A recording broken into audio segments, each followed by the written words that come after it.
Welcome to This Week in Jacksonville Plus. It's something for our streaming viewers in addition to the conversations from our show that airs 9 a.m. Sundays on Channel 4. So this is special content and you will only see it here on News 4 Jax Plus. This week I asked former candidate Leanna Cumber about the most expensive and some say most negative campaign for Jacksonville mayor in history. I think unfortunately the city has kind of a long-standing history in kind of ignoring and sweeping under the rug sexual assault and sexual harassment. I mean, going back from Trinity Baptist, when for decades child sexual assault was swept under the rug, to Kent Sturman, who we just found out was propositioning a minor, to Todd Smith, the EOC head, who we just found out yesterday from the state of Missouri that there's allegations of sexual assault, to DA.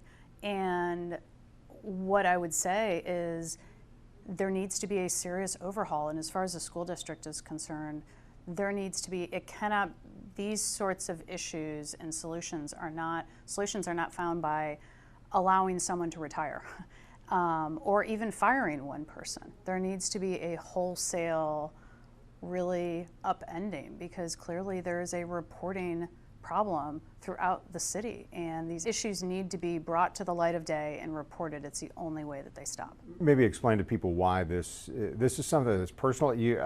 Clearly this is an effort, as you've been a legislator in city council, you're saying, hey, we need to address issues of sexual assault and abuse.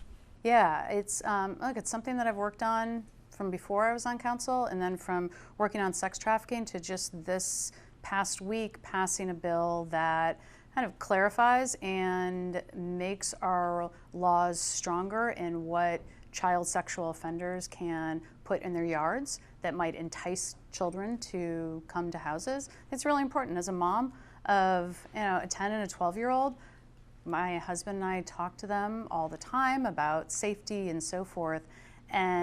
But as adults, we need to protect our kids. And part of what I think is so disturbing as a parent, as someone who's worked on these issues for so long, is what's going on in the school system is what's happened is it's unthinkable that adults would attack and abuse children. But the fact that there has been a lack of reporting of these crimes, and that's what they are, then what are we to tell our kids? We're always, we tell our kids, tell an adult. Find a safe adult and tell an adult. Well, if the end result is they tell an adult and nothing happens, then what are our kids supposed to believe? And that's why, you look at sexual assault, it's the most underreported crime in the country. And this is why we're seeing it play out in the school district right now. So I really hope that they take it seriously and do a full overhaul. I'm sure there are other people in the district that should lose their jobs over this, and make sure that the adults in the room are doing their jobs. Did you feel like the superintendent is one of those people, whether she knew about the underreporting or non-reporting or not? Do you think that she should have taken the accountability or the blame for this? Yeah, absolutely.